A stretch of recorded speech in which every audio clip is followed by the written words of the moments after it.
Give me a thumbs up in the chat. All right, cool, cool, cool. Thumbs up, thumbs up, thumbs up. Sweet. All right, so I don't want to take too much of our time today. I put this for 90 minutes, but genuinely, I believe it's probably be about 45, 60 minutes, and then we'll have enough time for questions. Our key agenda is three key things. First one is product customer fit. So this is how you find your first 300 customers. The next one is your traffic strategy, or your traffic tactic or plan. Um, this is where you then find your next 300 customers. And then finally, you have your conversions and referrals, which is where you then find your 1,000 customer.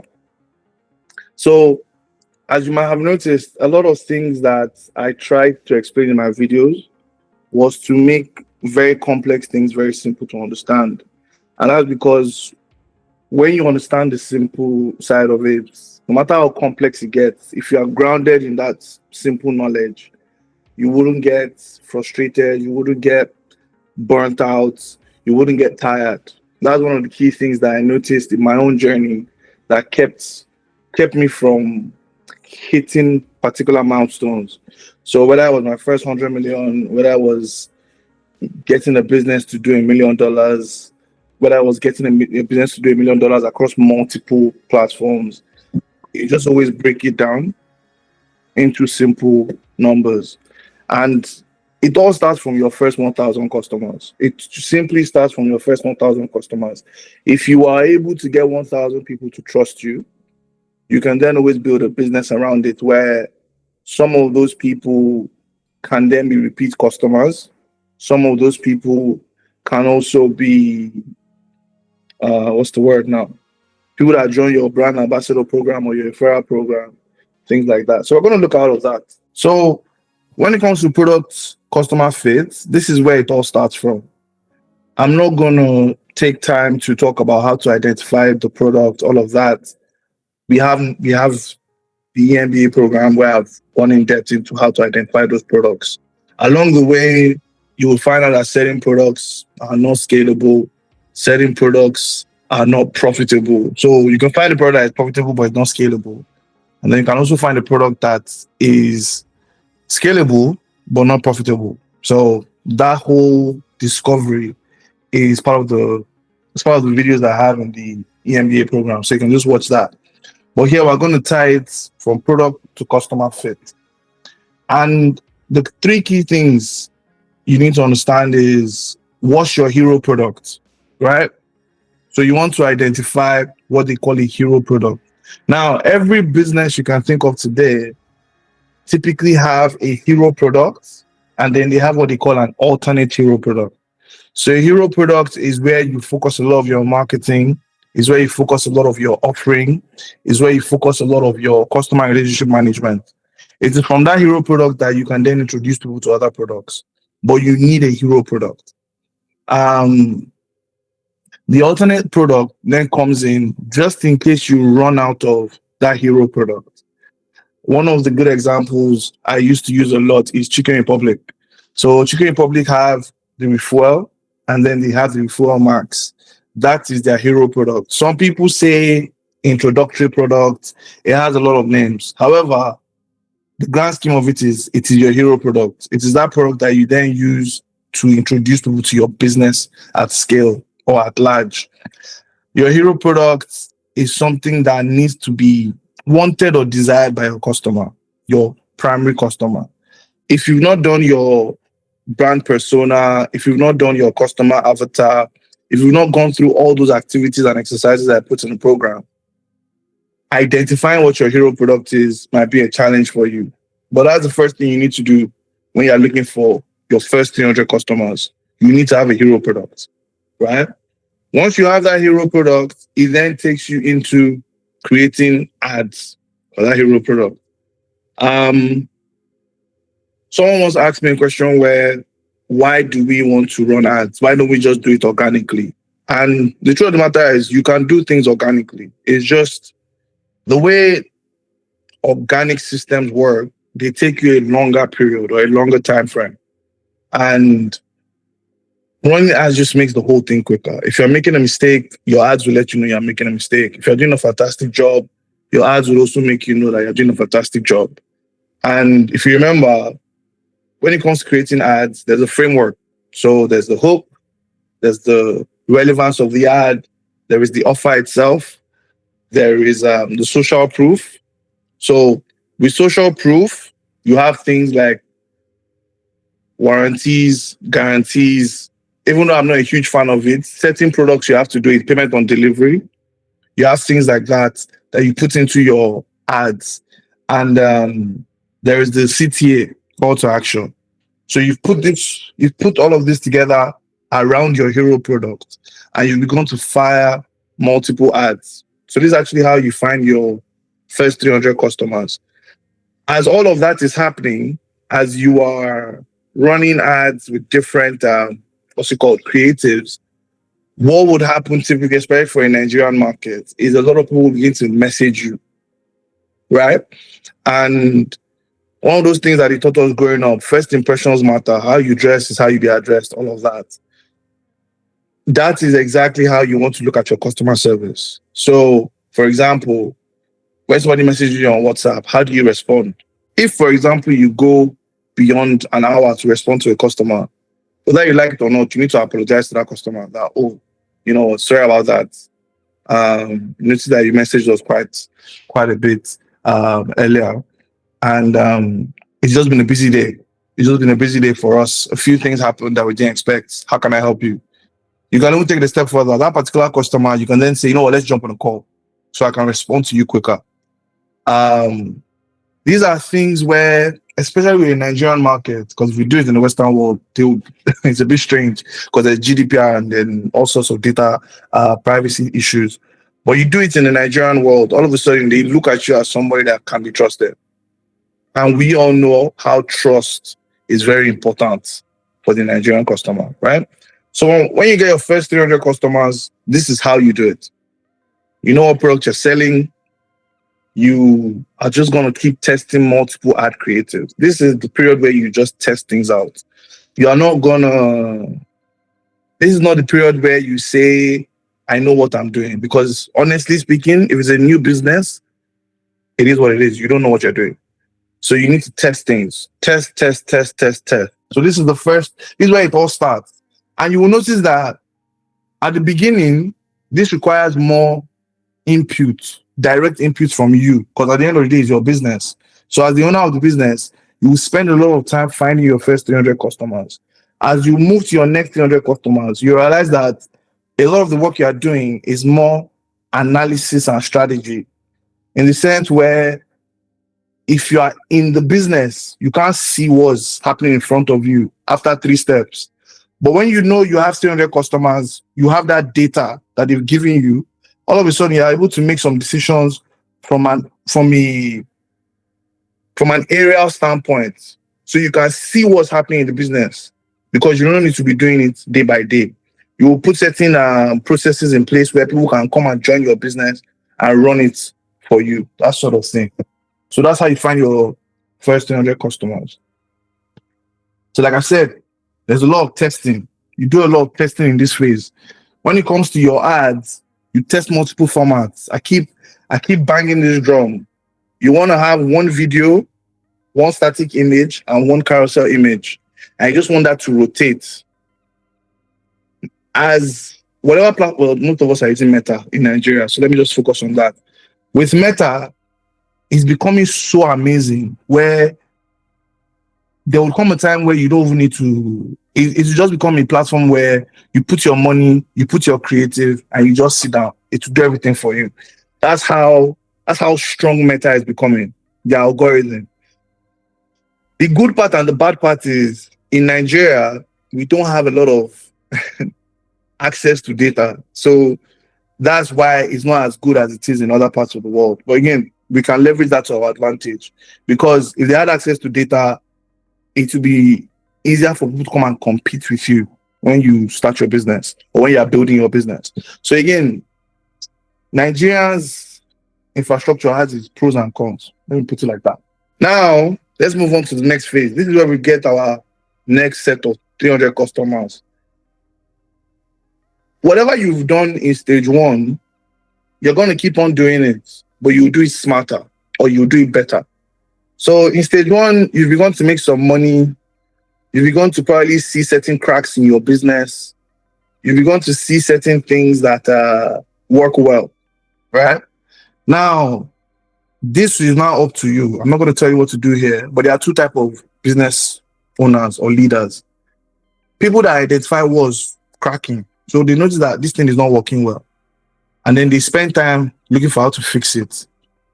Or people that identify, you know what, this is not working, but this one is working. So let me just run with this. So at this point in time, you want to ask yourself what kind of leader you are. Are you that leader where you want to waste time?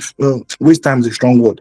Or you want to spend time fixing things, or you just want to move on to what's working and scale that up. In this scenario, you just want to scale up. So here we have quality traffic. And you're just doing two key things. Those ads that you ran in the first phase, some of them worked, and they worked way better than the others. Now, how do you know they worked?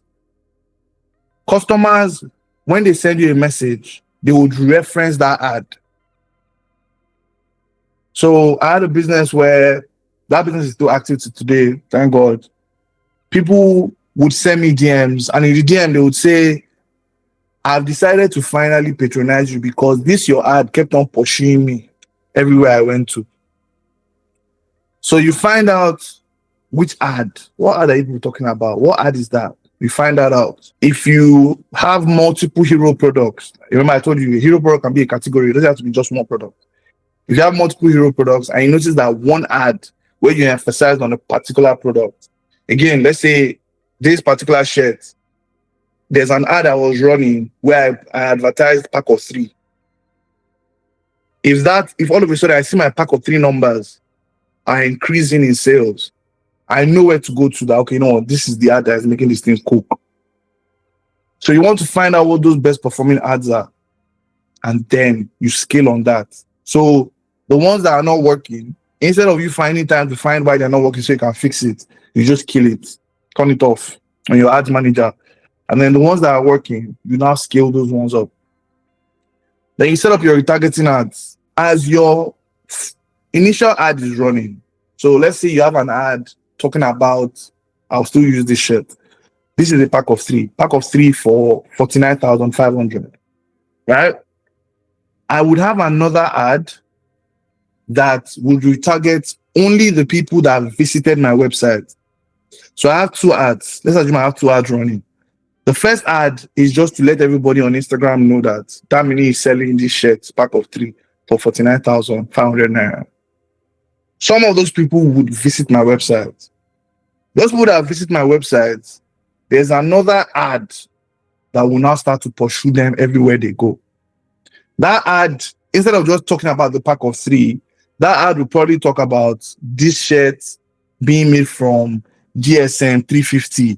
This shirt is breathable. I wear this shirt to the lounge. I wear this shirt to go and watch ball with my friends. I wear this shirt to chill at home. I wear this shirt to the office. It will begin to talk about other benefits of buying this shirt.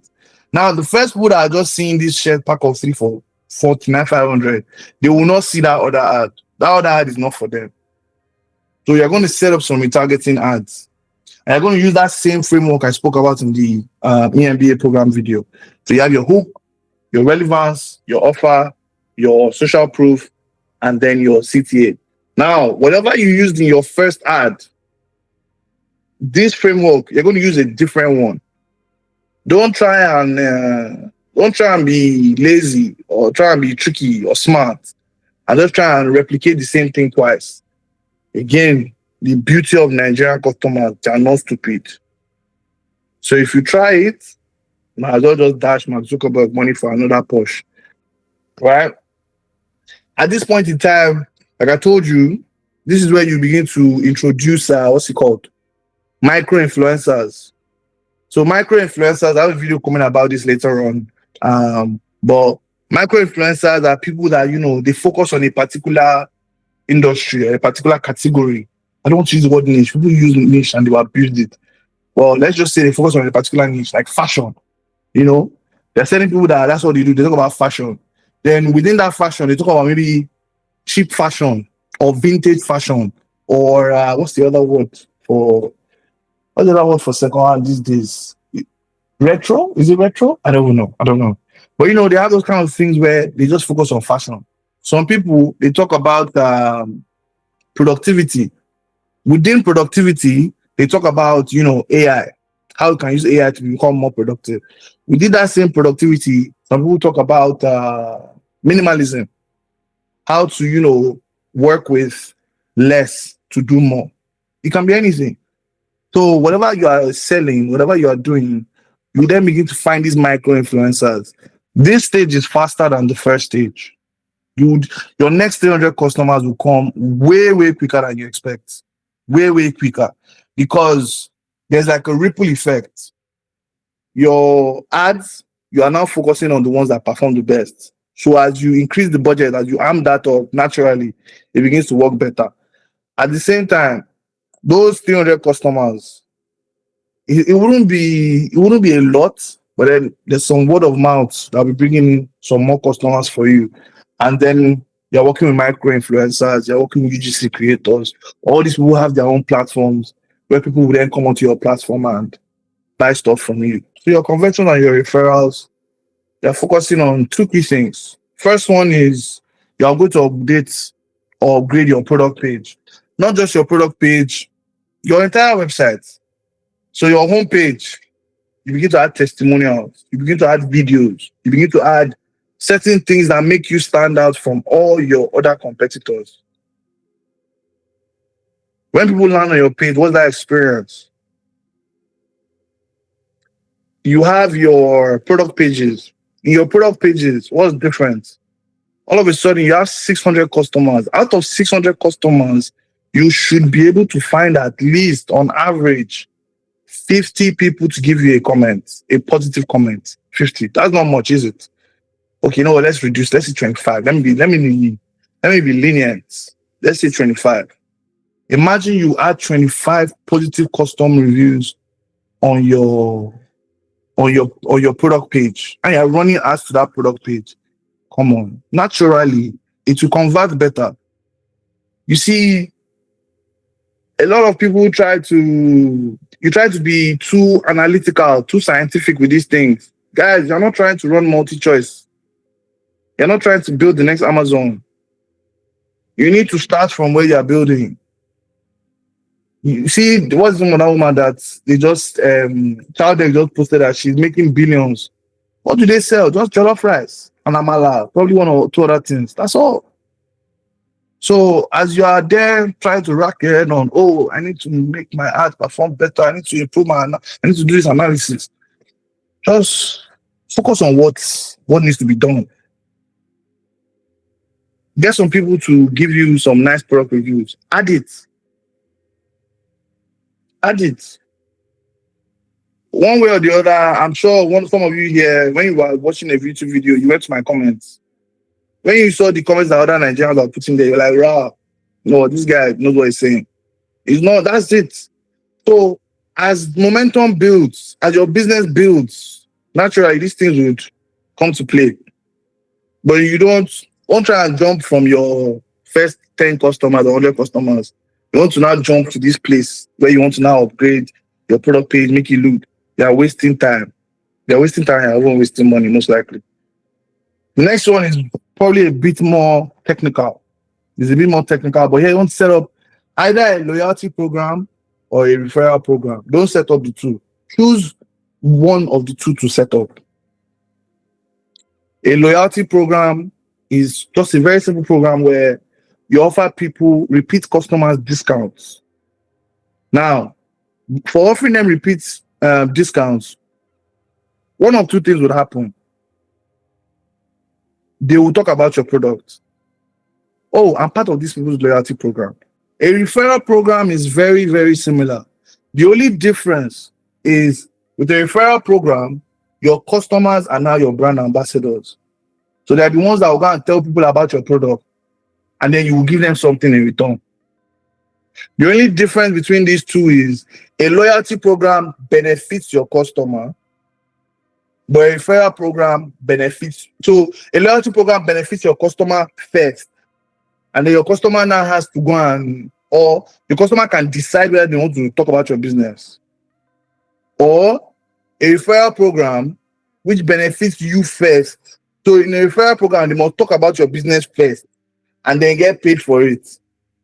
Those are one of the key differences. And this one, honestly, depending on the product, it can be in a few weeks. We've been in situations where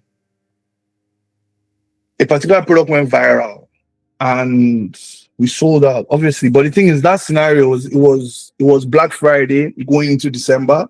So it's not a fair scenario to give you guys, because January can come and everybody's broke or nobody's buying that particular product, right? So, but I'm just trying to give you that example of how these things are possible.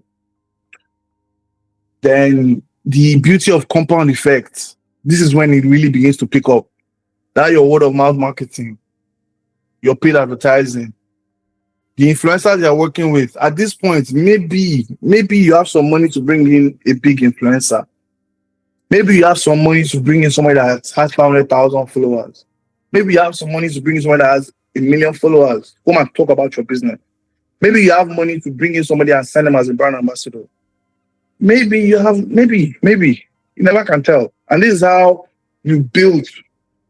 By this time, you will probably begin to notice where some structural problems are. So structural problems being, I can't manage a 1,000 customer business, or I can't manage a business that has that generation of repeat customers at that point in time. You begin to notice these things. But again, that's the excitement of it. By the time you notice these things, you work on it and improve it. There's nothing too big. And that's pretty much it, guys.